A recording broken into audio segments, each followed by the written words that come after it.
اللہ تعالیٰ ارشاد فرماتا ہے، اے حبیب جو آپ کی طرف نازل ہوا ہے اس سے صاحبان عقل ہی نصیحت قبول کرتے ہیں۔ انما یتذکر اولو الالباب، صرف وہی لوگ نصیحت قبول کرتے ہیں جو صاحبان عقل ہیں، جو عقل والے ہیں۔ نتیجہ کیا ہوا؟ جس کو قرآن مجید سمجھ آئے، قرآن مجید کی بات جس کے دل میں گھر کرے، جس کو پسند آئے، اصل میں عقل مند وہی ہے۔ فرمایا صرف وہی لوگ نصیحت قبول کرتے ہیں جو صاحبان عقل ہیں۔ اچھا، پھر ان کی آگے صفات بیان ہوئیں، جو لوگ اللہ سے کیے ہوئے عہد کو پورا کرتے ہیں۔ اور کیا نصیحت بیان ہوئی؟ جن رشتوں کو جوڑ کر رکھنے کا حکم ہے ان کو توڑتے نہیں ہیں۔ تیسری بات، اپنے رب سے ڈرتے ہیں۔ چوتھی بات، سخت حساب سے ڈرتے ہیں اور اپنے رب کی رضا کی طلب میں صبر کرتے ہیں اور نماز قائم کرتے ہیں اور اللہ کے راستے میں خرچ کرتے ہیں۔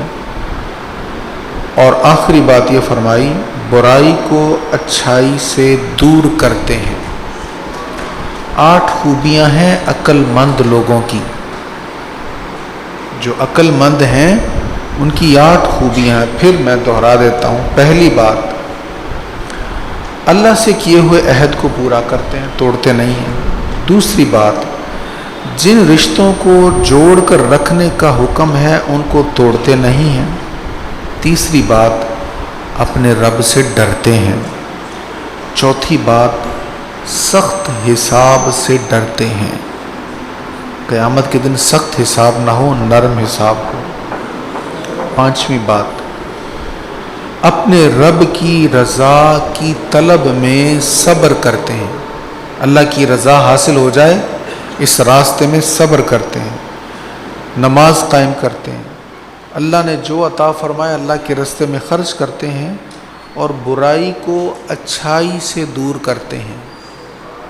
اینٹ کا جواب پتھر سے نہیں، برائی کا جواب برائی سے نہیں، بلکہ برائی کو اچھائی سے دور کرتے ہیں۔ اچھا، یہ جو عقل مند ہیں، جو یہ کام کرتے ہیں، ان کو پھر جزا کیا ملتی ہے؟ اللہ تعالیٰ فرماتا ہے، اولئک لہم عقبی الدار، ان کے لیے آخرت کا اچھا گھر ہے۔ جنات عدن یدخلونہا، ان کے لیے جنت ہے جس میں وہ ہمیشہ رہیں گے۔ صرف جنت؟ ہاں، جنت کے علاوہ بھی ہے۔ وہ کیا ہے؟ وَمَنْ صَلَحَ مِنْ آبَائِهِمْ وَأَزْوَاجِهِمْ وَذُرِّيَّاتِهِمْ يَدْخُلُونَهَا وَمَنْ صَلَحَ مِنْ آبَائِهِمْ وَأَزْوَاجِهِمْ وَذُرِّيَّاتِهِمْ، ان کے باپ دادا، ان کی بیویاں اور ان کی اولاد میں سے جو نیک ہیں ان کو بھی اللہ ان کے درجے میں بھیج دیتا ہے۔ یعنی ان خوبیوں والے نیک بندے کی وجہ سے اس کی فیملی کے، اس کے خاندان کے وہ لوگ جو جنت میں تو گئے لیکن اس درجے میں نہیں گئے، کیوں؟ ان کے اعمال اس لیول کے نہیں تھے، اس درجے کے نہیں تھے۔ اللہ تعالیٰ اس اپنے نیک بندے کی وجہ سے جو حقیقی عقل مند تھا ان کو بھی اپ گریڈ کر دیتا ہے، ان کا بھی درجہ بڑھا دیتا ہے اور ان کو اس کے درجے میں پہنچا دیتا ہے تاکہ وہ اس کو دیکھ کر آنکھیں ٹھنڈی کریں، یہ ان کو دیکھ کے آنکھیں ٹھنڈی کریں۔ اس کا مطلب کیا ہوا؟ فیملی میں کوئی زیادہ نیک ہو تو دیگر فیملی والوں کو بھی فائدہ ہوتا ہے، اس کی نیکیاں اسی کے ساتھ، لیکن جس کا تعلق ہے نیک کے ساتھ تو اس کو بھی اللہ تعالیٰ اس کے تعلق کا فائدہ دیتا ہے۔ اور کیا ہے؟ اور یہ ہے کہ جنت میں فرشتے بھی ان کو آتے جاتے سلام کرتے ہیں، ان کی عزت کرتے ہیں کہ یہ سمجھدار لوگ ہیں صحیح معنوں میں، اور پھر انہیں کہتے ہیں سلام علیکم بما صبرتم، بھئی تم پر سلامتی ہو، تم نے صبر کیا ہے، تم نے صبر کیا ہے پس آخرت کا گھر کیسا اچھا گھر ہے۔ اس سے اگلے رکوع میں ارشاد ہے الذین آمنوا وعملوا الصالحات طوبی لہم وحسن مآب، جو لوگ ایمان لائے اور انہوں نے نیک عمل کیے ان کے لیے طوبی، ان کے لیے کیا ہے؟ طوبی، طوبی اور اچھا ٹھکانہ۔ طوبی کیا ہے؟ ایک لفظ ہمارے ہاں بولا جاتا ہے طیب، نام بھی بولا جاتا ہے طیب، تو طیب کا اصل میں جو روٹ ہے نا، اصل میں جو مادہ ہے وہ طوبی ہے۔ طوبی کا معنی نعمت، خیر اور سرور ہے، اور طوبی جنت کے ایک درخت کو بھی کہا جاتا ہے جس کے سائے میں ایک سوار 100 سال تک سفر کرتا رہے گا۔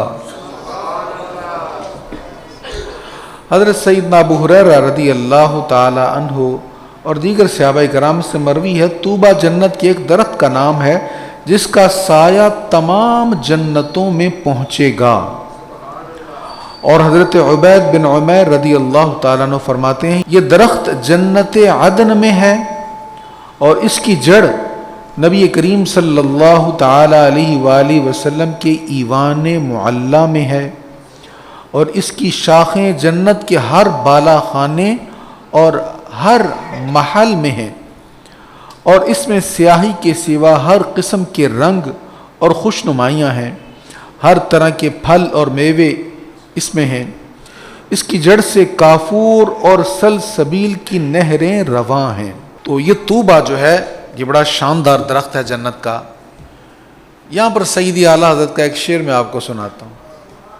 آپ کہتے ہیں تو جنت کا عالی شان درخت، اتنی جس کی شانیں بیان ہوئیں، کاش اس درخت کی سب سے حسین، سب سے اوپر والی نرم شاخ مجھے مل جائے تو میں اس شاخ کا قلم بناؤں، پھر اس سے نعت مصطفیٰ لکھوں۔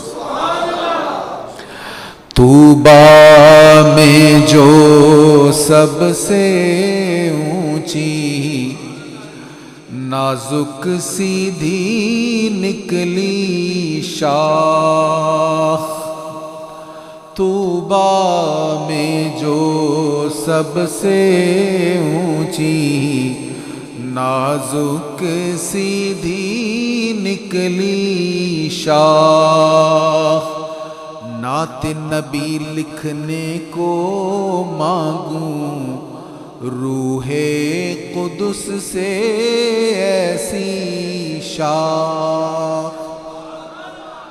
دل چاہتا ہے روح القدس سے جبریل امی سے کہوں جبریل امی وہ جو سب سے اونچی سب سے نازک شاخ ہے نا وہ لا کر مجھے دے دو تو میں اس سے نعت مصطفیٰ لکھوں۔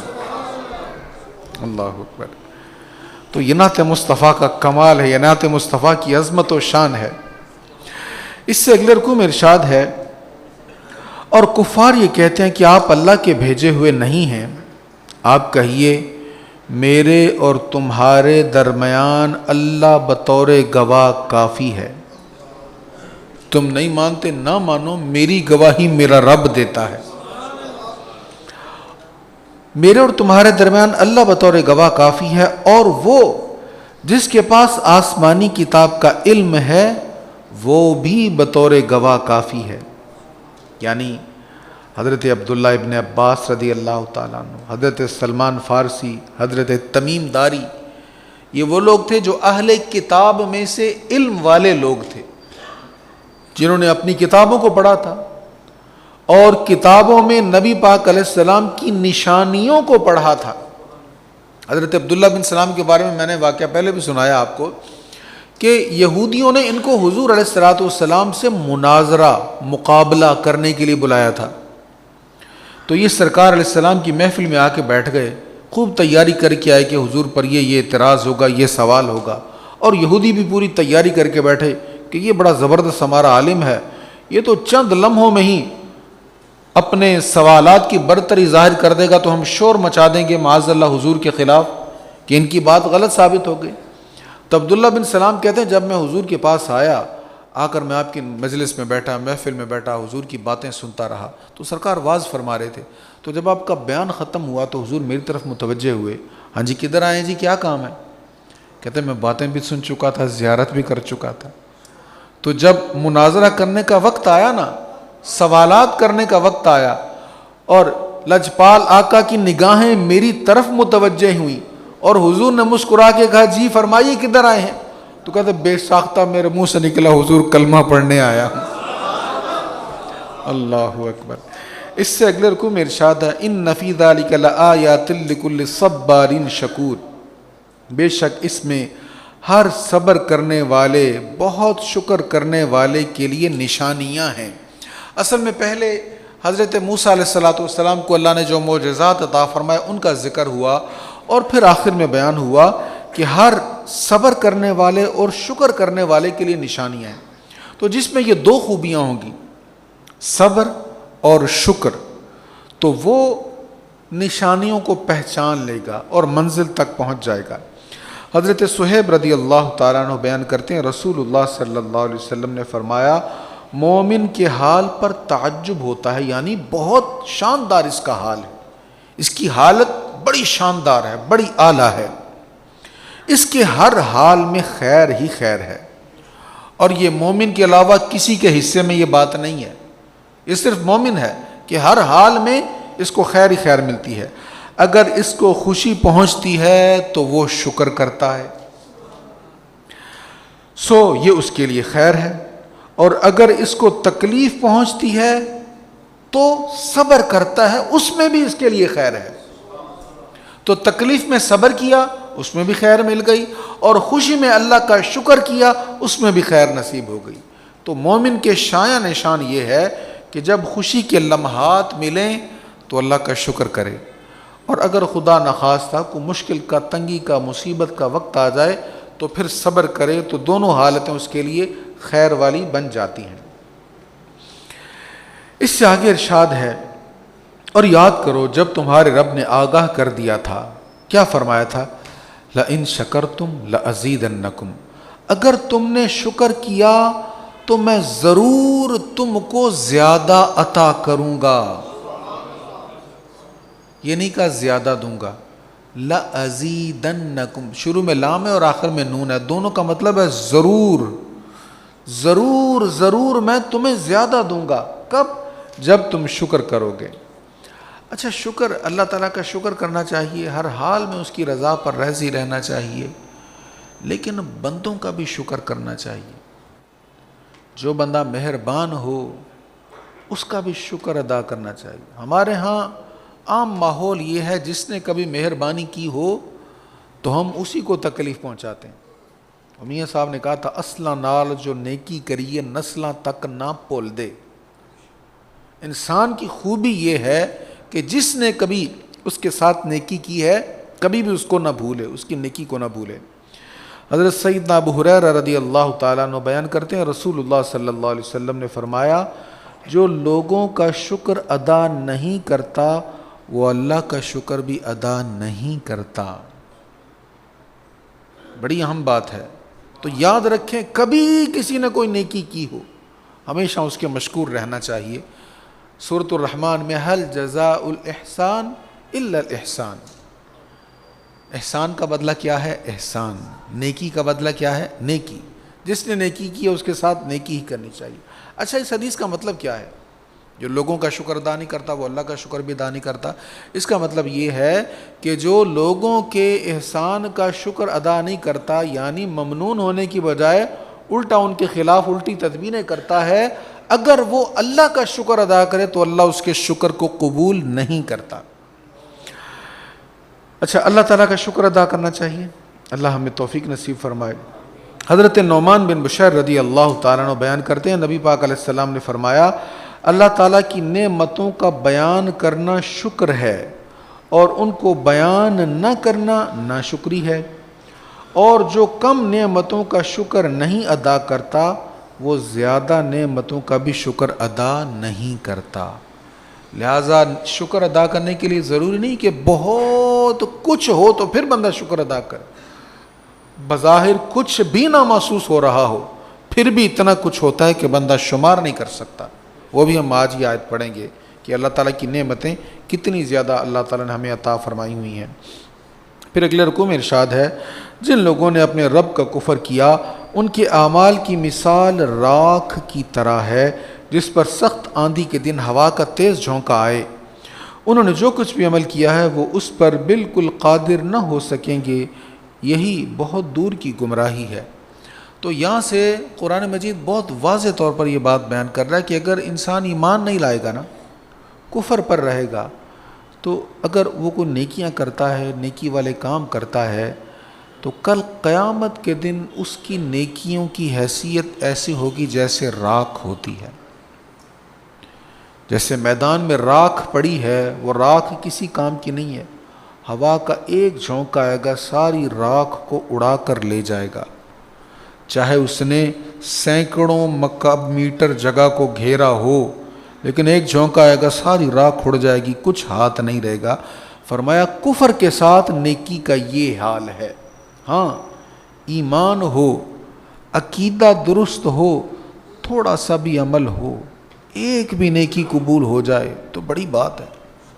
ترمذی شریف کی ایک حدیث ہے، حضور علیہ الصلوۃ والسلام نے فرمایا جس کی ایک بھی نیکی قبول ہو گئی نا، وہ بھی جنت میں جائے گا۔ تو نیکی قبول ہونے کے لیے شرط ہے ایمان ہو، عقیدہ درست ہو۔ اگر عقیدہ میں خرابی ہے، جتنی مرضی نیکیاں ہوتی رہیں فائدہ نہیں ہے۔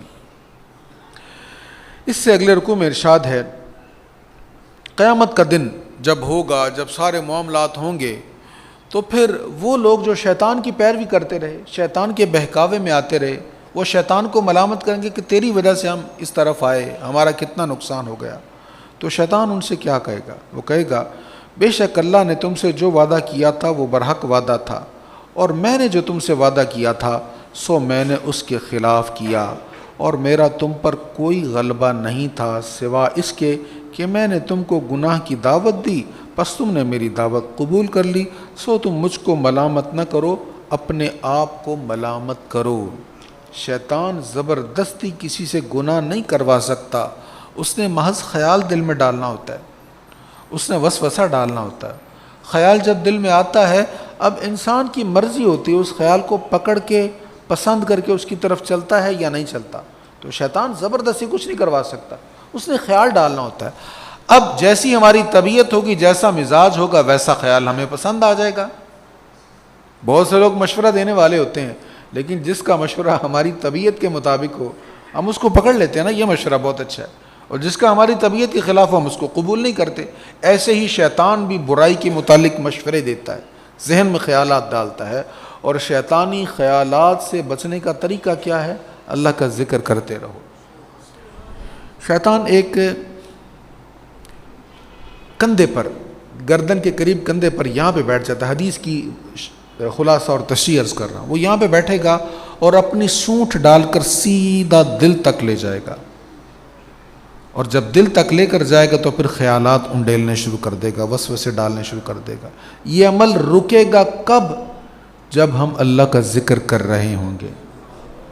ذکر ایک تو یہ نا اللہ اللہ، یہ بھی ذکر ہے، اور ایک ذکر کی حقیقت ہے، وہ کیا ہے؟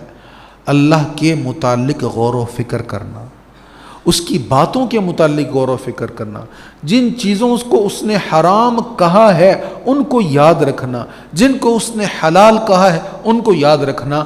آپ کاروبار کر رہے ہیں، تجارت کر رہے ہیں، اسلامی اصولوں کے مطابق مال کما رہے ہیں، لیکن اگر اسلامی اصولوں کے مطابق کر رہے ہیں تو یہ بھی ذکر الہی ہو رہا ہے۔ جیسے اللہ نے کہا ویسے بیچ رہے ہیں، جیسے اللہ نے کہا ویسے خرید رہے ہیں، تو یہ بھی ذکر ہے۔ آپ ذکر کر رہے ہیں اس وقت بھی کہ آپ نے اس کو یاد رکھا ہوا ہے۔ تو ایسی جب کیفیت انسان کی ہوتی ہے تو پھر شیطان وسوسہ نہیں ڈال سکتا۔ اس سے اگلے رکوع میں ارشاد ہے وَإِن تَعُدُّوا نِعْمَةَ اللَّهِ لَا تُحْصُوهَا، اور اگر تم اللہ کی نعمتوں کو شمار کرو گے تو شمار کر نہیں سکو گے۔ یہ دو بار بیان ہوا آج کی تلاوت میں کہ اگر تم اللہ کی نعمتوں کو گننا چاہو تو تم گن نہیں سکو گے، اتنی رب کی نعمتیں ہیں۔ جو یہ سمجھے کہ میرے پاس تو کچھ بھی نہیں ہے، وہ اپنے حواس پر غور کرنا شروع کر دے۔ اچھا، ماضی میں چند سال پہلے کرونا آیا تھا، اللہ تعالیٰ سب کی حفاظت فرمائے۔ جن کو کرونا ہوا تھا وہ بخوبی جانتے ہیں قوت ذائقہ ختم ہو گئی تھی، دنیا جہان کی بہترین نعمتیں افطاری کے وقت سامنے پڑی ہوتی تھی، کسی چیز کا مزہ نہیں آتا تھا، کسی چیز کا ذائقہ نہیں آتا تھا۔ شوہر بیویوں سے کہتے تھے تم نے کھانا صحیح بنایا نہیں، ذائقہ نہیں آ رہا، نہ میٹھی چیز کا ٹیسٹ آ رہا ہے، نہ مرچوں والی چیز کا ٹیسٹ آ رہا ہے، نہ ذائقہ آ رہا ہے، نہ کھانے کی خوشبو آ رہی ہے۔ صرف دو حصے ڈسٹرب ہوئیں، ذائقہ اور قوت شامہ سونگھنے کی حص، زندگی بے مزہ ہو گئی۔ ارے یہ تو دو حصے ہیں، اللہ نے آنکھ دی ہے، اور آنکھ کے دیکھنے کے لیے، آنکھ کے دیکھنے کے لیے کتنا کچھ رب نے دیا ہے۔ آپ تصور کریں اگر ایک دن ہمیں بغیر آنکھ کے گزارنا پڑ جائے کیسی زندگی ہوگی۔ ایک دن بغیر کانوں کے گزارنے پڑ جائیں، کان ہیں لیکن قوت سامعہ نہیں، سننے کی حس نہیں ہے۔ ہم یہاں بیٹھے ہیں، آپ محسوس کر سکتے ہیں میری آواز کدھر سے آ رہی ہے، اسپیکر ادھر بھی لگا ادھر بھی لگا، لیکن آپ محسوس کر سکتے ہیں کدھر سے آواز آ رہی ہے۔ باہر سے آواز آئے گی آپ سمجھ جائیں گے ادھر سے آئی ہے یا ادھر سے آئی ہے، کس ونڈو کی طرف سے آواز آ رہی ہے۔ نہ صرف آواز آ رہی ہے، آواز کی ڈائریکشن بھی کان بتا رہا ہے آپ کو۔ کیا کیا کچھ اللہ تعالیٰ نے ایک ہڈی کے اندر رکھ دیا ہے، اور ایک چربی کے، آنکھ میں چربی ہے نا جس سے ہم دیکھ رہے ہیں، چربی سے اس نے دکھا دیا، ہڈی سے سنا دیا، اور لوتھڑے سے کھلا دیا، قوت ذائقہ دے دیا۔ اور زبان کو 32 دانتوں میں مختلف مقامات پر ہم ٹچ کرتے ہیں تو مختلف الفاظ پیدا ہوتے ہیں، اور ہم اپنا ما فی الضمیر لفظوں میں بیان کر دیتے ہیں۔ یہ زبان تو جانوروں کے پاس بھی ہے، کیا وہ اظہار کر سکتا ہے اپنی، جو وہ محسوس کرتا ہے اپنی فیلنگ کا اظہار کر سکتا ہے؟ ہمیں اللہ تعالیٰ نے زبان دی، قوت گویائی دی، پھر الفاظ دیے کہ جو جو ہمارے محسوسات ہیں ہم ان کا اظہار کر کے اپنا ما فی الضمیر دوسروں تک پہنچا دیتے ہیں۔ اللہ کی نعمتوں کو گننا چاہیں گن نہیں سکیں گے۔ ہمارے ہاتھ ہیں، ان میں پکڑنے کی گرفت ہے نا، لیکن اسی ہاتھوں کے پوروں کے اندر اس نے لمس رکھ دیا ہے۔ رات کو کبھی بجلی بند ہو، یو پی ایس وغیرہ نہ چل رہا ہو، اچانک اندھیرا ہو جائے تو آپ سب سے پہلے اپنا موبائل ڈھونڈتے ہیں۔ تو موبائل ڈھونڈنے کے لیے کیا کرتے ہیں؟ ان پوروں کو استعمال کرتے ہیں، ٹٹولتے ہیں کہاں پڑا ہے موبائل۔ انہی پوروں کے اندر حس ہے جو آپ کو فیل کرواتی کہ آپ کس چیز کو ٹچ کر رہے ہیں۔ آپ کو نظر نہیں آ رہا، سنا ہی نہیں دے رہا، لیکن یہ پورے آپ کو بتا رہے ہیں کہ جس چیز کو ٹچ کیا جا رہا ہے وہ کون سی چیز ہے۔ تو اللہ، یہ تو چند باتیں میں نے عرض کی۔ اللہ تعالیٰ فرماتا ہے تم نعمتوں کو گننا چاہو تو گن ہی نہیں سکتے، اتنی نعمتیں میں نے تمہیں عطا فرمائی ہیں۔ اس لیے بندے پر تو لازم ہے ہر حال میں رب کا شکر کرتا رہے، ہر حال میں کہے الحمدللہ رب العالمین۔ ہمارے یہاں ہوتا ہی ہے، بہت اچھا کاروبار ہوتا ہے، بزنس ہوتا ہے، پوچھتے ہیں جی کیسا چل رہا؟ بس جی شکر اللہ کا، شکر ہی کرنا چاہیے تھا۔ یہ شکر ہے بھائی، شکر ایسے نہیں ہوتا، شکر ہے اللہ کا نا، کہو الحمدللہ رب العالمین، خوشی سے کہو الحمدللہ رب العالمین۔ اور پھر جو ایسی حمد کرنے والے ہوتے ہیں، یاد ہے نا آپ کو حدیث میں کیا حضور نے فرمایا؟ جب لوگ انتظار کر رہے ہوں گے جنت میں جانے کا تو سب سے پہلے کون جائیں گے؟ شکر کرنے والے، اللہ کی حمد کرنے والے، غم میں، راحت میں، ہر حال میں اللہ کی حمد کرنے والے سب سے پہلے جنت میں جائیں گے۔ اللہ کریم ہمیں اس کی توفیق عطا فرمائے۔ اس سے اگلے رکوع میں حضرت سیدنا ابراہیم خلیل اللہ علیہ السلام کی دعا ہے، الحمدللہ الذی وہب لی علی الکبر اسماعیل و اسحاق۔ اللہ اکبر، تمام تعریفیں اللہ کے لیے ہیں جس نے مجھے بڑھاپے کے باوجود اسماعیل اور اسحاق عطا فرمائے۔ بے شک میرا رب ضرور دعا سننے والا ہے، ان ربی لسمیع الدعاء، ضرور دعا سننے والا ہے۔ تو کہتے ہیں بڑھاپے میں مجھے اسماعیل بھی عطا فرمایا، اسحاق بھی عطا فرمایا۔ کیا مطلب؟ یہ دعا جب مانگ رہے ہیں تو ابراہیم علیہ السلام کا بڑھاپا ہے، بڑھاپے میں دعا مانگ رہے ہیں۔ اور آگے کیا کہہ رہے ہیں؟ رب اجعلنی مقیم الصلاۃ ومن ذریتی، اے میرے رب مجھے ہمیشہ نماز قائم کرنے والا رکھ، اور میری بعض اولاد کو بھی۔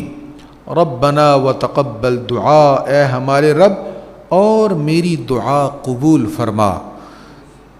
ربنا اغفر لی، اے ہمارے رب میری مغفرت فرما، اے ہمارے رب میری مغفرت فرما۔ ولی والدیہ، اور میرے والدین کی مغفرت فرما۔ وَلِلْمُؤْمِنِينَ اور سب مومنوں کی مغفرت فرما یوم یقوم الحساب جس دن حساب ہوگا۔ تو اپنے لیے، اپنے والدین کے لیے اور سب مومنوں کے لیے قیامت کے دن بخشش کی دعا مانگ رہے ہیں حضرت ابراہیم علیہ السلام، اور اللہ کو یہ ان کی دعا اتنی پسند آئی کہ قرآن کا حصہ بنا دیا۔ ہماری نماز کا اختتام اسی دعا کے ساتھ ہے۔ تو جس دعا کو اللہ نے اتنا پسند کیا، قرآن کا حصہ بنا دیا، جو دعا اتنی پسند ہے کہ نماز کا حصہ بن گئی، کیا اس دعا میں بھی کوئی غلطی ہوگی؟ اس دعا میں بھی کوئی غلطی ہو سکتی ہے؟ لوگ کہتے ہیں جی ابراہیم علیہ السلام کے والد جو تھے وہ تو بت پرست تھے۔ او بھائی اگر والد بت پرست تھے تو ابراہیم علیہ السلام اللہ سے یہ کہیں گے میرے والد کی بخشش کر دے؟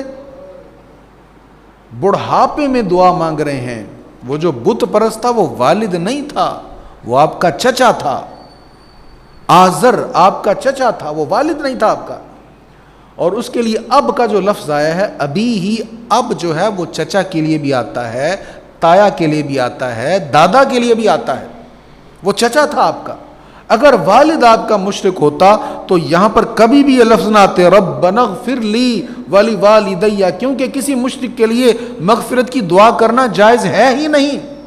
اور اتنا جلیل القدر شانوں والا نبی مشرک باپ کے لیے کیسے دعا کر سکتا تھا؟ تو وہ اپنے والدین کے لیے دعا کر رہے ہیں، یعنی ان کے والد والدہ دونوں ایمان والے تھے، اور ان کی دعا کی قبولیت ہے کہ قرآن کا بھی حصہ بن گئی، نماز کا بھی حصہ بن گئی۔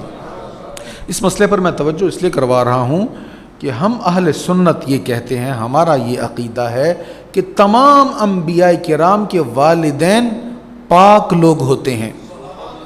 انبیاء پاک رحموں اور پاک صلبوں سے آتے ہیں۔ انبیاء کے والدین کافر نہیں ہوتے، مشرک نہیں ہوتے، وہ پاکیزہ لوگ ہوتے ہیں۔ اس سے اگلے رکوع میں ایک بہت بڑے مکر کا ذکر ہے، وَقَدْ مَكَرُوا مَكْرَهُمْ عِنْدَ اللَّهِ مَكْرُهُمْ، اور انہوں نے گہری سازشیں کی اور اللہ کے پاس ان کی سازشیں لکھی ہوئی ہیں، اور ان کی سازشیں ایسی خطرناک ہیں کہ ان سے پہاڑ بھی اپنی جگہ سے ہل جائیں۔ یہ مشرکین مکہ کی سازشوں کا ذکر ہے۔ کیا سازش، کتنی بڑی سازش جس کا ذکر ہو رہا ہے وہ کون سی تھی؟ وہ نبی کریم علیہ الصلاۃ والتسلیم کے خلاف ایک میٹنگ تھی دار الندوہ میں۔ مشرکین مکہ میٹنگ کر رہے ہیں، سب بیٹھے ہوئے ہیں، ان میں ایک بوڑھا شخص آیا اور شیخ نجد کا روپ دھارا ہوا ہے اس نے۔ انہوں نے کہا جی بابا جی آپ کون ہیں؟ انہوں نے کہا میں نجد سے آیا ہوں، میں وہاں کا شیخ ہوں، اور میں بھی تمہارا خیر خواہ ہوں۔ مجھے پتہ چلا ہے کہ تم محمد کے خلاف میٹنگ کر رہے ہو صلی اللہ علیہ وسلم، تو مجھ سے کچھ نہ چھپانا، میں بھی تمہارے ہی مزاج کا ہوں، تمہیں اچھا ہی مشورہ دوں گا۔ یہ تھا کون؟ یہ شیطان تھا، ابلیس تھا، جو نجدی شیخ کے روپ میں آ کے اس مجلس میں بیٹھا تھا۔ مشاورت شروع ہوئی، کیا کیا جائے؟ ان کا تو پیغام پھیلتا جا رہا ہے۔ ایک شخص نے کہا ایسا کرو، ان کو قید کر دو، ان کو کسی کمرے میں قید کر دو، اور وہاں آنے جانے نہ کسی کو دیا جائے، چھوٹا سا سوراخ ہو، وہاں سے کبھی کبھی ان کو کھانا دے دو، وہیں اندر ہی وصال ہو جائے گا اور ہماری جان چھوٹ جائے گی۔ تو شیخ نجد یعنی ابلیس چونک گیا، کہنے لگا نہیں نہیں نہیں نہیں، یہ مشورہ ٹھیک نہیں ہے۔ اگر تم ان کو قید کرو گے تو ان کے چاہنے والے، ان کے ماننے والے لوگ اکٹھے ہو جائیں گے، تم سے جنگ کریں گے، انہیں چھڑا کر لے جائیں گے، اور ان کا میسج پہلے سے زیادہ مضبوط ہوگا، ان کا پیغام پہلے سے زیادہ پھیلے گا۔ ایک شخص امر تھا، اس نے کہا اچھا میں مشورہ دیتا ہوں، ایسا کرو ان کو اونٹ پر بٹھا کر نہ یہاں سے نکال دو، جہاں مرضی جائیں، ہماری ان سے جان چھوٹ جائے۔ ابلیس کہنے لگا تمہارا مشورہ بھی درست نہیں ہے، تمہیں پتہ نہیں ان کی گفتگو کیسی ہے، جو ان کی باتیں سنتا ہے ان کا غلام ہو جاتا ہے، جو ان کو دیکھتا ہے زلفوں کا اسیر ہو جاتا ہے۔ تم نے اگر ان کو یہاں سے نکال دیا تو جدھر بھی جائیں گے لوگ پروانوں کی طرح ارد گرد اکٹھے ہو جائیں گے، اور ان کے غلام بڑھ جائیں گے، ماننے والے بڑھ جائیں گے، ان کا پیغام اور پھیلے گا، اور بالآخر ایک وقت آئے گا کہ تم اپنے اس علاقے سے محروم ہو جاؤ گے۔ یہ تمہارا مشورہ ٹھیک نہیں ہے۔ سارے کہنے لگے ہاں ہاں ہاں، یہ شیخ نجد جو ہے یہ ٹھیک کہہ رہا ہے، واقعی یہ مشورہ بھی ٹھیک نہیں ہے، یہ بھی ٹھیک نہیں ہے۔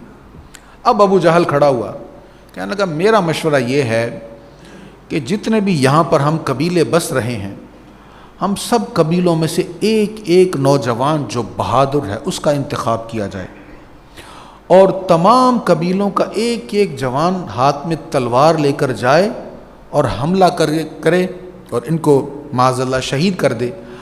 اب جب قتل کا مقدمہ ہوگا تو وہ تو سارے قبیلوں کے خلاف ہوگا، تو ان کے خاندان کے لوگ بنو ہاشم جو ہے وہ کس کس سے لڑیں گے؟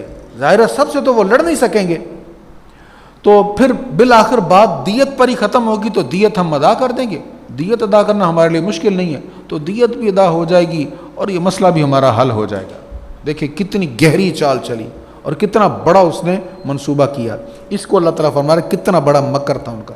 جب اس نے یہ کہا نا تو ابلیس خوش ہو گیا، جو نجدی شیخ کے روپ میں بیٹھا تھا، کہنے لگا ہاں یہ ہوئی نا بات، یہ بالکل صحیح ہے، اسی کے مطابق کام کیا جائے۔ اب انہوں نے منصوبہ بنایا اور سارے قبیلوں سے ایک ایک نوجوان کو تیار کیا گیا، ان کو تلواریں دی گئی اور کہا یکبار کی حملہ کرنا ہے رات کو اور ان کو شہید کر دینا ہے۔ اللہ تعالیٰ نے محبوب کریم علیہ الصلوۃ والتسلیم کو پیغام بھیج دیا۔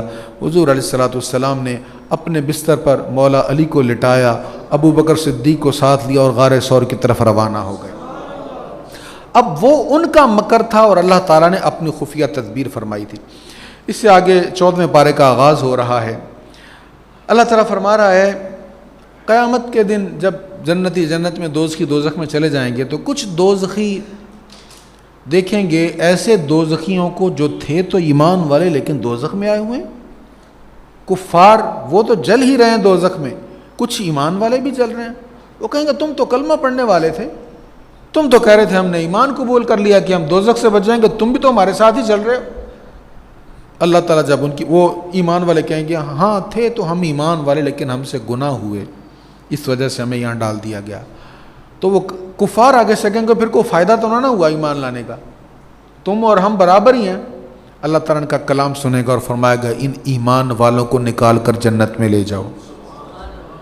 اب جب ایمان والوں کو جنت میں بھیج دیا جائے گا، اللہ تعالیٰ ہمیں دوزخ کے جھونکے سے بھی بچائے، ہمارا شمار ان میں نہ کرے جو دوزخ سے ہو کر جنت میں جائیں گے۔ اللہ تعالیٰ ہمیں بغیر دوزخ کے جنت عطا فرمائے اور حشر کی سختیوں سے اپنے محبوب کی نالین کی خیرات عطا کرتے ہوئے ہمیں حشر کی سختیوں سے بھی بچائے۔ اب جب وہ لوگوں کو نکال کر جنت میں بھیج دیا جائے گا تو اب کفار کہیں گے ربما یود الذین کفروا لو کانوا مسلمین، اب کفار تمنا کریں گے کاش ہم بھی مسلمان ہوتے، کاش ہم بھی ایمان والے ہوتے۔ تو ایمان کا ہونا بندے کو بالآخر جنت میں لے جائے گا، اور جس کے ہاں ایمان نہیں ہے جتنی مرضی وہ نیکیاں کر لے وہ جنت میں نہیں جائے گا۔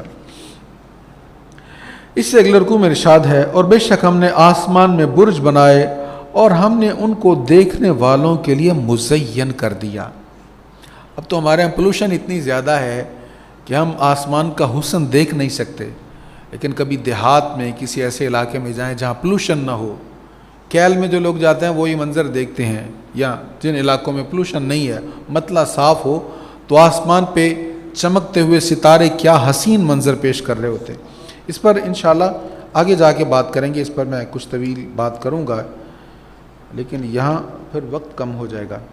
اس سے آگے ارشاد ہے شیطان کہے گا، شیطان کو جب اللہ تعالیٰ نے کہا سجدہ کرو اس نے سجدہ نہیں کیا تو اللہ تعالیٰ نے اس کو اپنی بارگاہ سے نکال دیا، تو اس نے کہا میں ضرور ان کے لیے برے کاموں کو زمین میں خوشنما بنا دوں گا۔ پچھلے سال بھی اس پر بات ہوئی تھی۔ شیطان نے کہا میں انسانوں کے لیے برے کاموں کو ضرور خوشنما بنا دوں گا۔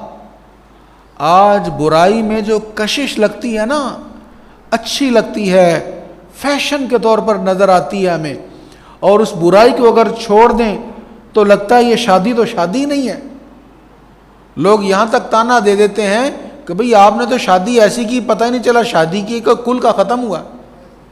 اللہ اکبر، اگر کوئی سنت کے مطابق کر لے تو اس طرح کے تانے اور مینے آپس میں دیے جاتے ہیں۔ تو شیطان نے کہا تھا میں ضرور ان کے لیے دنیا کے برائیاں مزین کر دوں گا، وہ جو کام حرام ہیں وہ خوبصورت حسین ترین کر کے دکھاؤں گا، اور میں ضرور ان سب کو گمراہ کر دوں گا۔ لیکن اگلی بات بڑی اہم ہے جس کے لیے میں نے یہ منتخب کیا کلام، اس نے کہا تھا الا عبادک منہم المخلصین، سوا ان میں سے تیرے ان بندوں کے جو اصحاب اخلاص ہیں، جو نیکی کرتے ہوئے اخلاص کے ساتھ نیکی کرتے ہیں نا، میں انہیں گمراہ نہیں کر سکوں گا، میں انہیں گمراہ نہیں کر سکوں گا۔ شیطان نے پہلے ہی کہہ دیا تھا جو اخلاص والے ہیں ان پر میرا داؤ نہیں چلے گا۔ امام راضی علیہ الرحمہ نے بڑی زبردست بات یہاں پر لکھی ہے، بہت بڑے مفسر ہیں۔ آپ فرماتے ہیں شیطان کو پتہ تھا کہ میں مخلصین کو، جو اخلاص کے ساتھ نیکی کرتے ہیں، ان کو گمراہ نہیں کر سکوں گا، اس لیے اس نے خود ہی کہہ دیا۔ کیوں؟ اگر وہ یہ نہ کہتا کہ میں مخلصوں کو گمراہ نہیں کر سکوں گا تو اس کی بات جھوٹ ہوتی، وہ مخلصوں کو گمراہ کر ہی نہیں سکتا۔ اگر یہ کہتا میں سب کو گمراہ کروں گا تو اس کی بات جھوٹ ہوتی۔ تو جھوٹ اتنا برا عمل ہے کہ اللہ کے سامنے شیطان نے بھی جھوٹ نہیں بولا۔ اے ایمان والے، تو ایمان والا ہے، تو کیسے جھوٹ کو اپنے لیے آسان اور چھوٹا سمجھتا ہے؟ اس سے اگلے رکوع میں ارشاد ہے بے شک اللہ سے ڈرنے والے جنتوں اور چشموں میں ہوں گے، ان سے کہا جائے گا تم ان میں بے خوف ہو کر سلامتی کے ساتھ داخل ہو جاؤ، اور ان کے دلوں میں جو رنجشیں ہوں گی ہم ان سب کو نکال لیں گے، وہ ایک دوسرے کے بھائی ہو کر مسند نشیں ہوں گے، ان کو وہاں نہ کوئی تکلیف پہنچے گی اور نہ وہاں سے وہ نکالے جائیں گے۔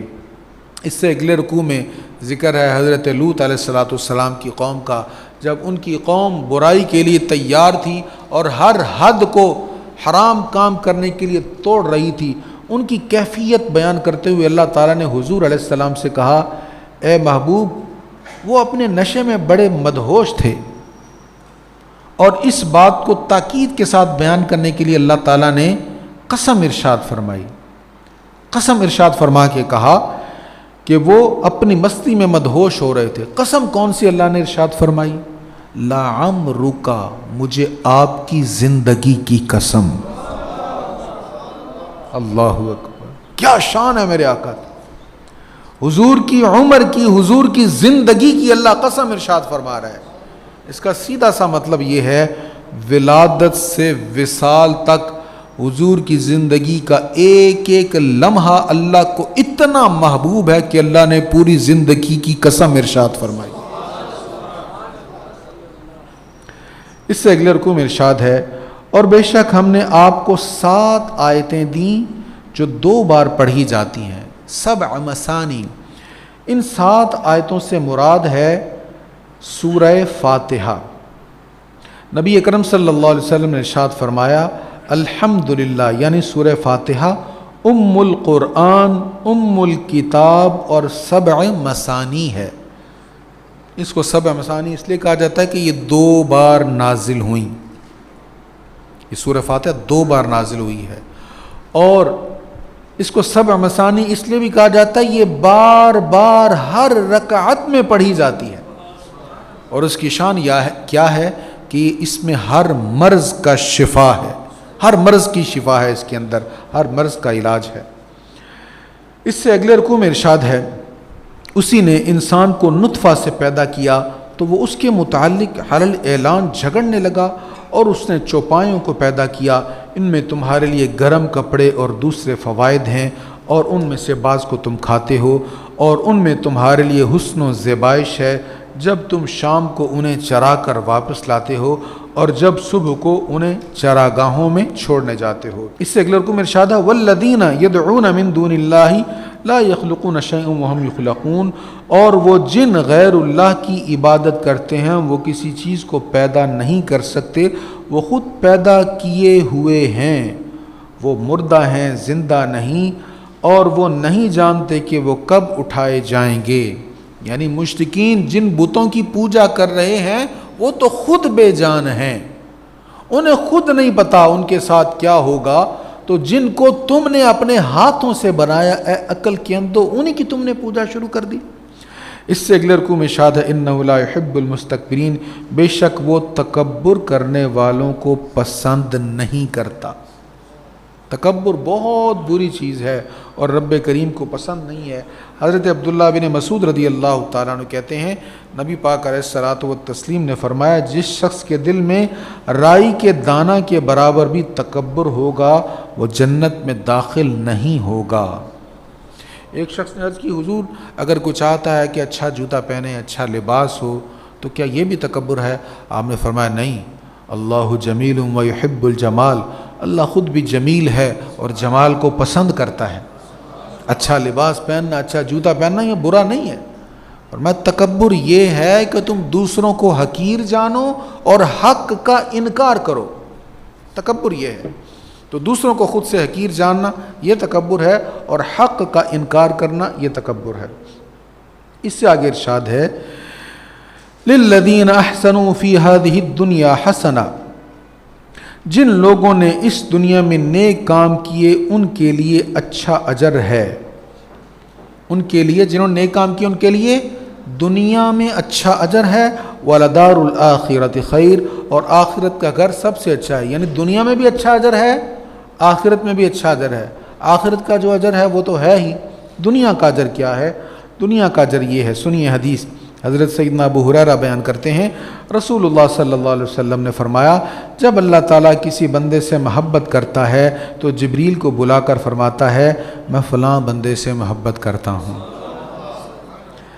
میں فلاں بندے سے محبت کرتا ہوں، تم بھی اس سے محبت کرو، اے جبریل تم بھی اس سے محبت کرو۔